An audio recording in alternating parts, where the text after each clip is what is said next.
Hey guys, Footy Manager TV here, and welcome to episode number 3 of my Lyon Next Gen FIFA 14 career mode. Straight off the bat here, we've got a very good youth player in our team, in our youth academy, Jimmy Narsing, the Dutch player. His minimum overall is 51, and obviously it's going to be in between 51 and 63. That shortens down, and very good potential as well. So it'll be very good to see how he develops in our youth squad with some other players as well that I'll be getting over the course of this season. I like to get heaps of quality players in because that's going to be part of the future. I want to develop young players. Results may not be good from the start. I may experiment with some different formations and tactics to play that I want to play, because I played a couple games in kickoff, that kind of thing, but pretty much as soon as I got the next gen, I started this career just playing games and stuff. So I don't want to give away results, so I won't say. I'll play better maybe in the second half of the season and onwards from that, hopefully anyway. But anyway, I just want to say before I get into the first match and everything, we're going to sign a 5-star scouts. Hopefully we'll send him to somewhere good. I think I sent him to Brazil, which is probably the best place, along with Argentina. I would expect some quality, especially what we paid for him just for a scout. He's 5-star. Should bring us some good players. You see Maximilian Meyer, he's a very good player for the future, and he'll be alright straight away. But we probably can't sign anyone right now because of our transfer funds. But as I was going to say, I got a new microphone and new editing program, so I'm just trying to fit it well together. My microphone has a very high gain. It picks up heaps of noises, anything, so I have to adjust some settings. So if it's good, I need to get feedback from people, other people's microphones, or not microphones, speakers or headsets. Leave your comments if it's good, or if it's not, drop in your comments, so it'll just help me get feedback from other people, not just my own speakers. I'm not sure even how it sounds in headphones, so yeah, please drop in your comments as we're discussing and negotiating some transfers for our players. You saw Lacazette before. I really don't want to sell Lacazette. He's a key player for me, amazing player, and can improve as well. Here we're going to have a press conference for our first game of the season, and I always do motivating my players because that just lifts up the morale of your team, and yeah, that's the best thing in my opinion. And also Anthony Lopez, I don't want to listen to any future offers because I want him to be my main keeper for this series because he can improve, and yeah, he's pretty young for a keeper and he's got a decent rating for a young keeper, and hopefully he can be ever improving as the seasons go by. So now I think I'm going to just edit the team a little bit to make sure. Yeah, you see Lopez, he was injured. He got an injury a couple weeks ago for a 2-week injury. So we're going to have to put in another keeper for the first game of the season, but he will be back for the second game of the season and onwards. But yeah, this is the thing about Lyon. They've got a decent starting 11. I remember I was saying this in one video. I don't know what video, but I was saying how Arsenal are doing very well this season, but they don't have a good rotation options. That's what I mean. We're similar to Arsenal, but we don't have that quality, of course. So when we have to rotate our team and not having amazing transfer budget, I wasn't able to sign players I wanted to really. Well, yeah, I didn't really want to. I didn't have any players I wanted to sign. My scouting wasn't done yet, to be honest. Maybe if I sold Gourcuff there, but that would be the same situation. If I sold him, I only get one player, similar quality. So that's the thing. We need to build up our squad with quality players. So this first season, it might be hard to reach our goals of coming in the top 4. If it's going to be hard to rotate our team when we actually have to do that. But again, I don't really want to give away stuff, but you can sort of tell when because I'm actually playing more of this game, I'm way ahead of this. So that's in my mind. So I'm trying to not focus on that, but yeah, still, you're going to see that at times. I'm going to give my feelings towards how I'm currently doing, but I'll try not to talk about results in the future too much, because I'm sure you don't want to know that. But anyway, yeah, I just want to talk about the squad, how it's affecting those results right now. The squad is not big enough. The starting 11, you see there, that's a strong starting 11. But the rest of the players, the substitutes, they're not as strong. So that's something over the next couple of seasons I'm going to look to improve. And that's why I don't expect instant results. I'm not going to win the league right away unless results turn dramatically. Clement Grenier, good reason to keep him. He's already gone up +1 to 79, so he's going to be amazing. Unfortunately, his form is on poor, but they're only friendly matches, so you can't take too much into that. Maxime Gonlon as well, he's increasing by the +1. No one else. Lacazette, he has an increase in overall, but a couple of his attributes. But I really see him as being an amazing player. Can play right wing or striker, 4-star skills. Batafimi Gomez, he's a good striker with his attributes and traits. You see long shot trait, but he's only got 2-star skill moves. I find that really troubling, so I might want to sell him in the second season if he doesn't score enough goals in the first season. Like for me, if Lacazette scores more goals, even playing wide on the right wing, I'll probably want him to be my main striker, then try and sell Gomez. And we've got Benza. You see, of course, he's going to be a beast. He's got finesse shot trait and 4-star skills and 4-star weak foot. He's going to be an amazing player in the future. Yeah, that's what I mean. Like, he's going to be that bench player for me now, but I don't think he's, like, look at all these players here. Like, 60 overalls, almost 70, not even. They're not good enough to be rotation players, squad players, for a top 4 team, don't you think? And isn't the French league you have to come top 3 for Champions League? Oh, that's going to be a tough, that's going to be a tough ask, to be honest, with this current team. Look, see the substitute. Look at the substitute team right there. It's definitely not good enough. To me, this team is like a mid-table team. We've only got one player over 80 overall. That's one. We have got one player over 80. And that's our striker. Especially in defense, it's going to be definitely troubling. So leave in your comments, regardless of what the board thinks, where do you think a realistic position would be for us to finish this season with the squad I do have, and not making any transfers really, at least before January. January I may, it just depends what my transfer budget is going to be, if I sell some players. But honestly, I don't want to sell players. Any players we're selling is going to be a first team quality. So yeah, and here's my camera I use. If you want to know it, because people always ask, but I guess you got to wait and see if you like it. But that's the thing about FIFA 14. It doesn't matter next gen or not. It was the same with the other one on current gen.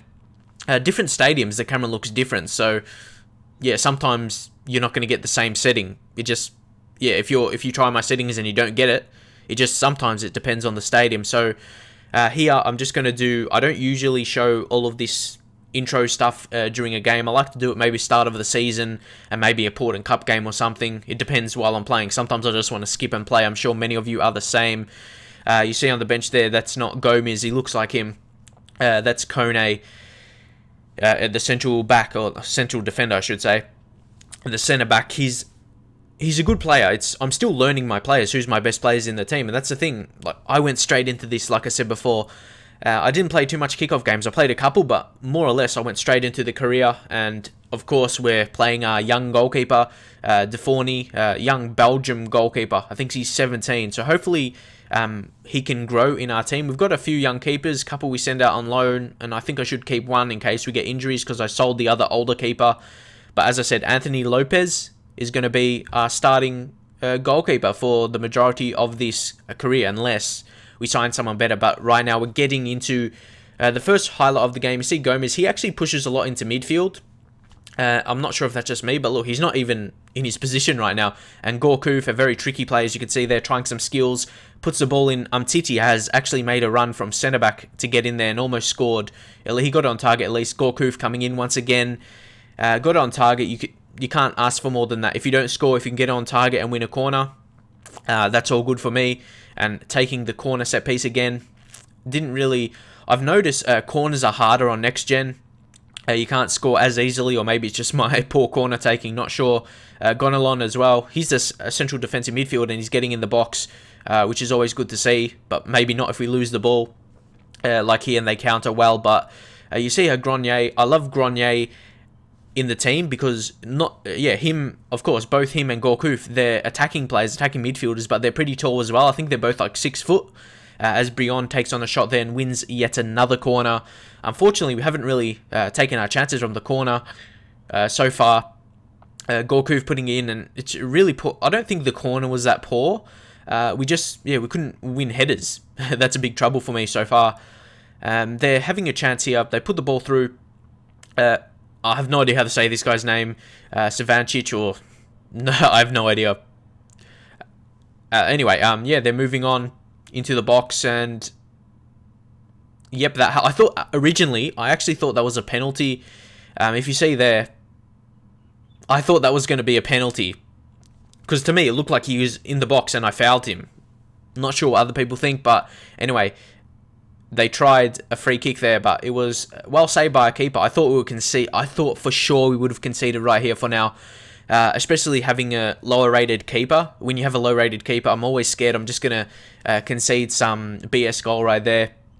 But he actually did well. You see, again, parried it away, but maybe a better keeper would have collected it like he does now. He eventually got to it, which is good. And also, I'm still not sure how to talk about the games here with the results, whether to be from a actual real-life commentator's point of view or actually just reviewing what I see right now. So I'm kind of unsure how to do it. You probably can tell, but anyway, some poor piece of defending by myself on one of my first games I ever played on Next Gen. The defending, I don't know if it's harder, but it seems harder for me. Maybe it's just I'm bad at defending overall in FIFA 14. As you can see, of course, they're celebrating with getting a very crucial away goal, and disappointing. Obviously, the clear thing there was a bad piece of defending. And yeah, like I said, this was one of my first games on Next Gen. I'm just trying to improve and all of that. And I've actually found it really hard to score. But right here on the 60th minute, we came through with, surprisingly, the fullback scoring. Sometimes I'm also unsure who's the player who scored as well, because sometimes you can't see their name, like here. You can't see until they show their face. But yeah, it was Badimo on his weaker right foot. Of course, the left back coming in with a finesse shot, which is always good to see. Finesse shots are always good to score as we're making 3 subs. I know some people, at least in my Football Manager videos, say it's unrealistic to make 3 subs at once, but I can't be bothered going in and making 1 sub 3 times in a match. It makes the video longer. I suppose you can say I can edit it, but I just find it annoying when playing the match as a young prodigy Yassine Benzia comes on. Got high hopes for him. He's a very, very good player in terms of like the future. Like, he's going to be crazy. He's got the skills, he's got the weak foot, both being 4, like I showed you before. And yeah, he's got the potential. That's the only thing about him right now. He doesn't have amazing pace, so he can't just run past defenders. But that's another thing I notice in FIFA 14 so far. Player quality, it's so important, player quality. Like in previous games, you could get by with just signing fast players, and that is not the case anymore. The actual quality of the player makes a difference, especially in technical ability, and that's something I'm so happy about. Of course, not when I don't win games, but it brings the realism back. That's why I say, I think I said in the first episode or something, I could sit there and play this FIFA 14 Next Gen all day, because just the realism of it. You have to have good players to play well, and that's why sometimes I may not get the results I want, and I'm happy with that. Actually, it's probably the first time ever when I enjoy playing the game when I lose. It's one of those things. The game is just amazing. I'm not sure if other people are the same, but every game I enjoy, regardless, even if I lose 3-0 or 4-0 or whatever. Those games, when I do lose like that, I still enjoy them. It sounds a bit stupid, but the game is just really, really good. To be honest, this is probably what FIFA 13 should have been like a couple years ago, but you're not going to complain when eventually the game comes out. Or maybe it's just me. You see, they finish off the game here with a poor cross. Yeah, we had a chance, of course, to throw it in, but the game was over there as we cleared it, trying to rush it forward. I knew there was limited time remaining in the game, and yeah, Ed's I don't know. It's hard to tell that game. It's in between for me. It's not taking my chances, but happy to get a draw, picking up a point in my first game in the career. It's just a mixture. So I'm not 100% happy, but I'm not 100% disappointed with it. Somewhere in between for our first match of the season. And that's a more of an accurate description of my first game or at least first competitive game as manager. And yeah, I'm trying to think right now, because I was thinking about like Football Manager and how you actually manage the team, but in FIFA you actually control the players, and it's like you're not as much managing, you're controlling every single thing. So yeah, leave in your comments. You don't feel as much like, do you think you feel as a manager? Because I don't actually feel like a manager. Manager, you don't control anything. You sort of feel, yeah, I guess it's because it's a video game. It's like that, but it's a different feel from Football Manager, which I've been playing a lot lately, so I'm comparing it a lot. So yeah, we've got a match up very, very soon against FC Sochaux, I believe it is. Sorry if I don't pronounce these names good. French names, I have no idea. I'm just judging off what the commentators call them in the game, and if I can remember them at that stage. So yeah, that's what it's going to be going by. for now. So you see that I'm just going to reject all offers and disallow future offers for Alexander Lacazette because I don't want to be selling him. He's just a key player for me, and especially you'll see in some games he's going to be a key standout player for me, at least in attack. So that is going towards the end of this episode right now. Hopefully you enjoyed it. I'm doing this pretty early in the morning. I tried to fix up my mic like I said. So drop your comments, drop your feedback, how you want to see me commentate during the matches. If you want me to be too excited for both oppositions, for myself and the opposition goals, we'll just see how it goes. So drop a like if you enjoyed it, and I'll see you guys next time.